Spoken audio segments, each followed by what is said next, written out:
Fans are reacting to the future of the Night Elves in 10.2.5, and the Season of Discovery is pretty okay. Hey, it's Soul, and welcome to Warcraft Weekly, the show that tends to think a little bit too much. You can help support the channel by hitting the like button and subscribing for more coverage. You can also catch me live while I'm streaming for a chat because, you know, talking's fun.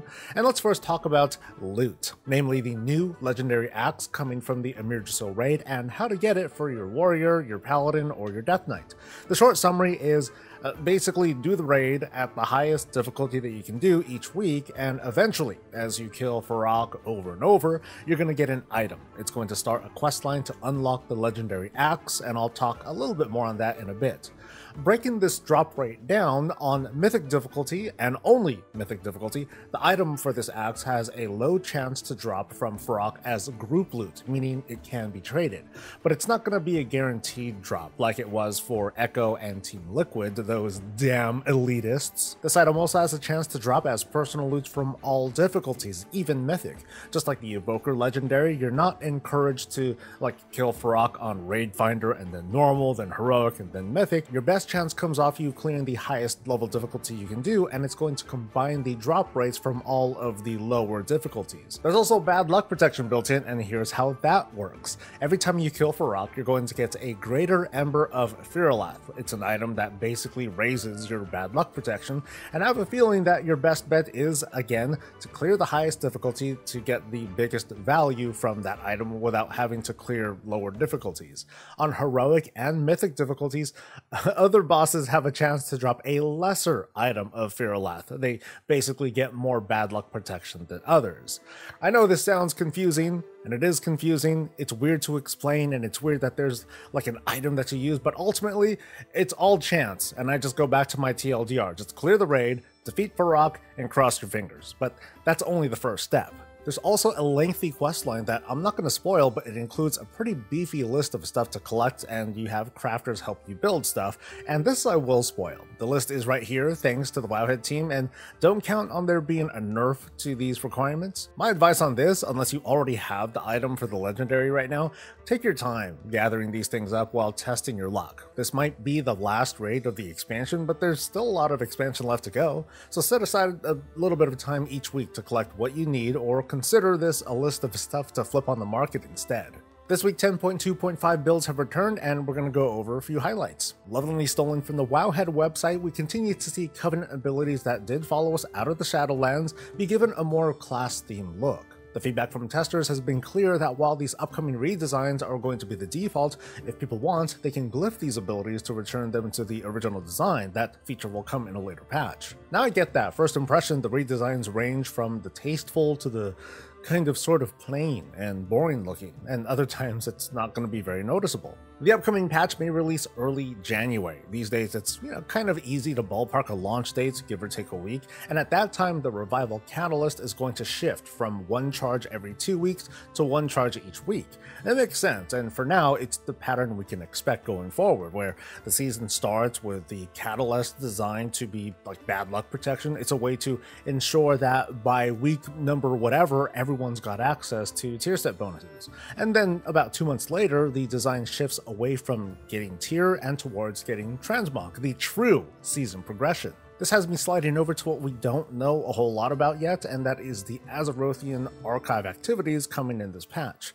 We've seen a round of different collectibles and cosmetics data mined from Wowhead. We know that there are going to be public events taking place around the Azer span, but is it going to give off the same vibe as Time Rifts? And by that I mean, is it going to be another source of veteran gear for the purposes of catch-ups or transmog unlocks? Historically, I've been a little bit nervous about features like this that risk being tested a little bit too late, because consider where we're at right now. It's December. There's going to be some impact on dev time with respect to the holidays, and the patch is going to go live sometime in maybe early January most likely. The Night Elves are officially leaving Kalimdor, and there are a bunch of losers. At least that's what some are saying after this most recent build unveiled a very heavy Night Elf presence around Amirjasil, and it looks like they're likely to stay. There are buildings, there are NPCs down like they own the place. Wait, I'm not spoiling anything, right? Like we knew this was gonna happen? Surprise! There's even a portal to this place, it's called bel'ameth by the way, inside the Stormwind portal room, so this sure looks like a commitment to me. Bel'ameth is going to be a main hub for the Night Elves and thus the Alliance. It feels like a bittersweet ending to what the Night Elves have been through since Battle for Azeroth, and this is definitely just my opinion.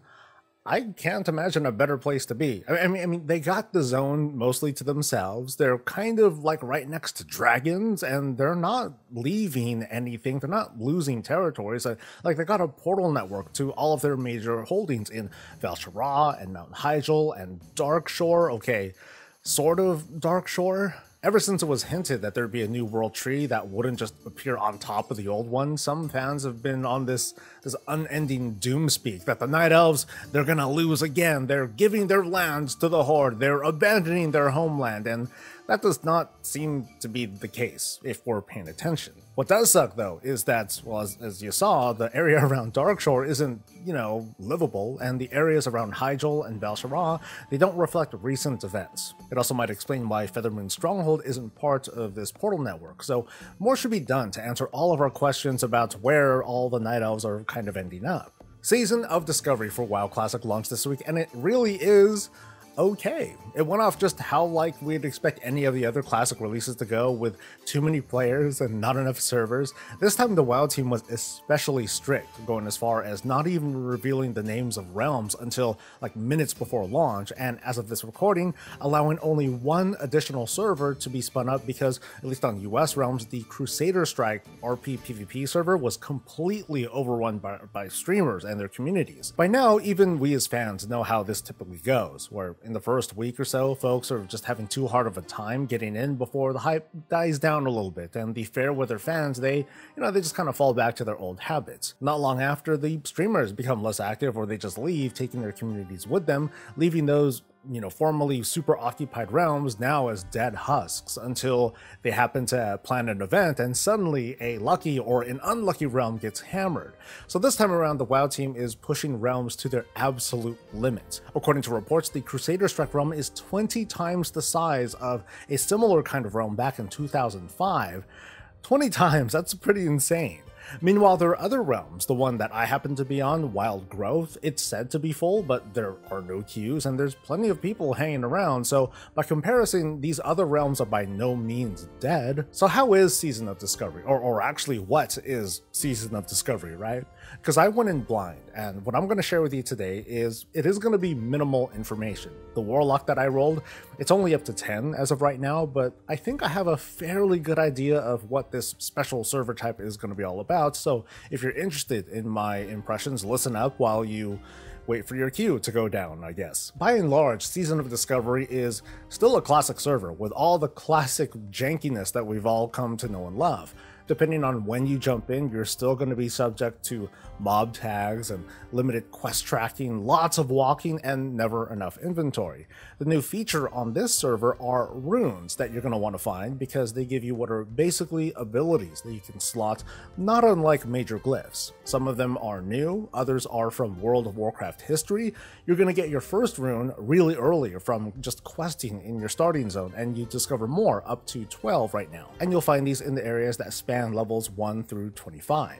Now, throughout the early leveling experience in Tirisfal Glades, I happened to notice a few abilities from other folks, including myself, because my Warlock was able to get Haunt at level 2. It's an instant cast, it increases shadow damage, it's a short cooldown, and it didn't exist until Wrath of the Lich King.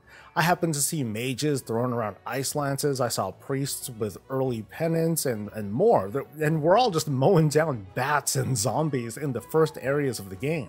I also found some unique items out in Tirisfal Glades. When you put these things together, it happened to start an encounter in a certain place that awarded me with another rune, and this one it's new, and it's clearly designed to make me a better tanking Warlock, because that's supposed to be a thing, but I just need to collect the other runes to make that build happen. Now, I have to confess, I did spoil myself, and I did look at what's in store for Paladins, because it's my signature class, and I just couldn't help myself. And I was actually a little bit disappointed with the offerings. Like, in Season of Discovery, we're going to get Shaman and Warlocks and Rogues who can tank. So With Paladins, I was kind of hoping for a full-on, like a caster, like a Shockedin thing, or if they, maybe they'll get a light elemental pet. So I was kind of meh when I saw that there was a rune to give me a taunt, and there was a rune that would give me decent tanking stats, and then another rune that would give me Avenger Shield. It was basically letting me feel more like a Paladin from Wrath of the Lich King, but I get to play in vanilla content.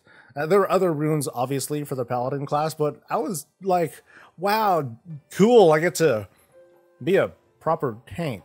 It's like the big what if in WoW. It's a game mode that's designed to bring fan fiction to life, and it's all just for fun. The intent isn't to make sure that every tank spec is equally viable. Like let's just roll with it. And there's lots more in Season of Discovery to look forward to. Another raid is going to be in the works, and we're bound to get more runes to play with in the level 25 to whatever bracket. And as a playable concept, I think this is just a lot of fun, and it's worth trying out in your free time. What the copium in my head is telling me, though, I think it'd be really cool if we see some of these ideas manifest into something else in a future WoW expansion. Like, what if mages could heal on Mythic Plus? Or how well could a rogue tank Farag? The only small thing that I feel like Season of Discovery is working against us is us, as in, the knowledge-hungry player who's super, who's endlessly tempted with guides to turn this into a season of asking trade chat and Wowhead for all the answers. Now I get it, the journey is and should be whatever you want it to be. I happen to spoil myself a bit too on what a Paladin could do, but I'm also going to spend my time figuring out how to get those runes. That, at least, I kind of left myself in the dark for. That's the fun for me, but how about you? Have you gotten into the game? Is it the classic plus that you were hoping for or not? Let me know in a comment, and that's the show. This week turned out to be a feast for all sorts of WoW stuff with, there's lots of gearing that came in through events, there's gold making opportunities with the legendary materials, there's new trading post stuff for people who are interested, and there was even a new transmog set that was put on sale just today, and this time I did actually look to see if it's going to be on the trading post. It will. So as much as I would love to get those boots sooner, they look really good, I'm going to wait. I'm thinking of this like an early trading post preview of stuff to look forward to. Even the WoW token price has gone down a little bit. Maybe it's because of the recent token buying restrictions, or maybe it's because of the lucky few who've been getting the Farag legendaries, and they too are trying to get the gold to soup up materials. It looks like we're on track for a very enjoyable holiday month with plenty of WoW stuff to do, so I hope you join me for some of it. Let's give a warm thanks to our family over on Twitch and Patreon. Y'all have been great. And to you, viewer, thank you for making it to the end. You fed the algorithm. Now all that's left to do is to make sure that you like this video. Subscribe if you haven't already. Catch me live, and I'll catch you later. Stay safe, stay healthy, and stay breezy.